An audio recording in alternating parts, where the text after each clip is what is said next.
Yeah, out there listening, man. This is we have on the air with us this morning Mr. Harold Hervey, the National Chairman of Conservative Party USA. Well, good morning, America. Good morning, Rick. Well, it's always good to talk to you there, Harold. But anyhow, okay, so I just was talking about how it is utter insanity to think that you can raise taxes by $1.5 trillion and expect to create anything except for more debt. Since you have a representative of a political party, why don't you tell us what your party thinks about this? How would you combat the economy? Well, yes, thanks for asking. The idea that the Conservative Party would support anything that Obama would propose is obviously a non-starter from the beginning. But the Conservative Party believes that the current two-party system is broken, which is exactly why we formed. And President Obama's recent speech in front of Congress and his recent debt deficit reduction plan exemplifies what's wrong with the Democrats, of course. It's a socialist, old hack methodology that attacks the rich, the producers of America, thinks by taxing them and punishing the achievers that somehow was going to be fix the economy or reduce the deficit. It'll do neither. It was a political speech that he gave yesterday. It was not an economic or debt reduction speech because it doesn't accomplish either of those things. But the problem with the deficit, as President Obama pointed out, or failed to point out that there was $14 trillion and rising, is because the two parties have allowed this to happen. The United States did not amass a $14 trillion debt overnight. It took 15, 20, 30 years for this to happen. And both parties, that means Republicans and Democrats, are complicit. President Bush 43, really increased the deficit, and all the Democrats prior to him increased the deficit. But of course, Obama is the world champion at increasing the deficit. So the bottom line is his plan does not address the deficit or the increase the economy. Conservative Party has a plan. The Conservative Party has a plan that's called economic patriotism, whereby we try to make people understand the value of keeping jobs in America, of hiring people to work here, to give tax incentives to small businesses and big businesses, to increase and retain workers in America by building plants here. And of course, the American people have to do their part by buying products made in America. So we have a comprehensive plan to ensure that our economy gets revived quickly without government intervention. Okay, and I think that you sent out a press release just the other day, Made in America campaign. You came in kind of garbled there, Rick. I'm sorry about that. Let me speak up just a little bit here. Is that better? That's better. Okay. You just will have to, those of you listening will have to forgive me, and remember I had about 3 hours of sleep again last night. It's not conducive to me speaking loudly on the air. All right. You sent out a press release yesterday. The Conservative Party initiates Made in America campaign. Okay. Yeah. What I'm going to do is, if you don't mind, I'm going to go ahead and take us to break just a minute early here and come back on the other side so we can get into that a little bit more in depth. Is that okay for you, Ed? That would be wonderful. Thank you. All right. And for those of you out there listening, if you want to speak to Harold Hervey live here on the air on the CB Media Network, the call-in number is 347-989-8249. We'll be glad to take your calls.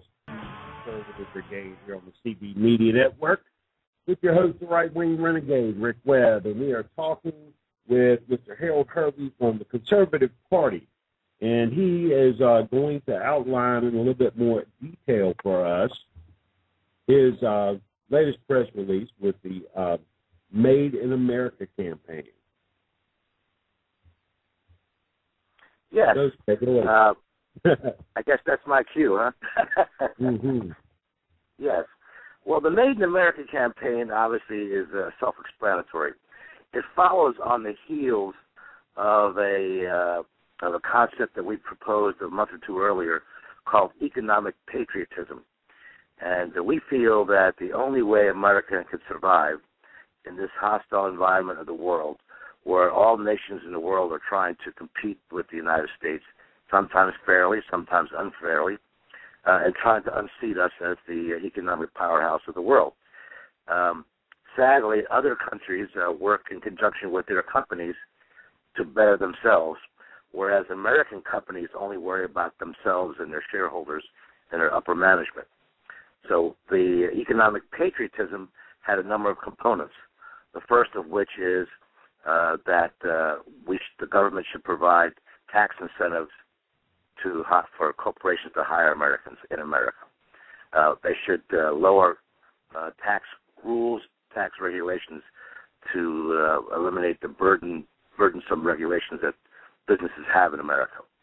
Of course, we should try to jawbone and convince American corporations and their shareholders and boards of directors that there's long-term profit in hiring Americans to work in America. And the last component of the economic patriotism is that Americans have to understand that they have to do their part by buying products made in America whenever possible. Now, obviously, because of this poor economic environment, Americans are going to be looking for the best deal. But most Americans are working. Most Americans have jobs. Most Americans can afford, if they take the time and effort to look for American-made products, they should do so. And obviously the value is that we will gradually start bringing manufacturing back to America and encourage companies who are currently manufacturing products made in America to continue to do so and, of course, hire more Americans. And the whole concept is a spiral upwards, whereas Americans buy American-made products, companies can then have more incentive to hire people who would then in turn employ people who then in turn can buy other American-made products who then can turn hire more people. And it's a nice spiral upward as opposed to what we're doing now, which is spiraling downward. We're always looking for the cheapest products. And the component of Buy America is that we're trying to make Americans understand that there is really a high cost to buying cheap imports. Yeah, that makes a lot of sense. Let me ask this question. Phrase this properly. What would you think about? Okay, so your goal is with this plan to have American-made products made in America, which employs American workers, and have Americans buy them. So what would you think about the government rather than having a corporate tax on American producers, increasing the tax instead on those who have shipped their jobs overseas? Yeah. I think I just heard you say, what do we think about increasing the tax on imports? Is that what you just said? Yes. Yes. Okay.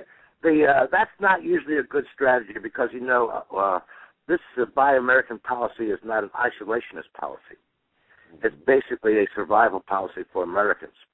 But Americans shouldn't send products offshore, too. We want to increase exports and buy American products. We're not saying don't buy any foreign products. We're saying we should buy more American products. If we increase taxes unilaterally on products coming in, that tends to create barriers, trade barriers, and it tends to get other countries to reciprocate or to put up more barriers in return. But we do advocate something called reciprocity, and that's a very simple concept. Many foreign countries impose a various series of taxes and duties and tariffs on American-made products going into their countries. And the Conservative Party advocates the reciprocity. That is, whatever tariffs, duties, and taxes that a foreign country imposes on U.S. products, we will reciprocate by putting the exact same tariffs, duties, and taxes on products for they send into the United States. Now, that's different than just imposing taxes or duties and tariffs on imported products, because if they say that they can impose those taxes on our products, they have no leg to stand on when we say, okay, we'll do the exact same thing to your products. If you lower your taxes and duties, we'll lower ours. So that's a really common sense approach to doing things. Right now, the Americans, we ship products overseas. We get hit with sometimes tariffs and duties and taxes adding 20 to 30% on the final cost of a product sold, of an American product sold in a foreign country. But when they send products here, there's no reciprocating tariffs, and so we're at a disadvantage. Okay, let me give an example of, I think we got a little bit askew of what I was asking them to. Great answer, but what I want to know is, okay, so say Fender Guitar, American company, chooses to manufacture its guitars in Mexico rather than manufacture them in the United States, because they find that it's cheaper to do so, to manufacture them in the United States. So they make those guitars in Mexico and then ship them back into the United States. That's more like what I'm talking about. That's an American company. Okay. Choosing to send American jobs to a foreign country because it's cheaper to do so. Yeah, right. Well, we don't advocate enacting any laws that would restrict American companies from sending jobs offshore. We don't think that's proper. A company should be able to do what it wants to do. That's free market capitalism. And we don't want to impose any laws that restrict companies from doing that. But we do want to encourage companies to stop doing that. We want to make them understand the value, the long-term value of keeping jobs in America, manufacturing products in America, as opposed to sending them offshore. We want to convince and show companies that they should stay in America, and of course we should allow that to happen, encourage that to happen with incentives rather than restrictions. In other words, we want to, hey, you guys can participate in this program if you would like to. We don't want to impose we're free market capitalists. We don't want to impose any rules that restrict them from doing it or stop them from doing it. That's not our job. But our job is to convince them to keep products here in America, keep jobs in America. Because remember, America is still the biggest market in the world. And of course, it'll cost a little bit more. But the point is that if they continue with their current rate of shipping jobs offshore for the sake of short-term profits, Americans will soon be too poor to actually buy those products that they import.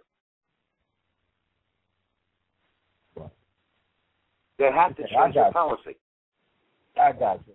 And so what I was thinking along the line is, if you've got a company like Fender, if you are making their product across the borders to save money in the short term in production.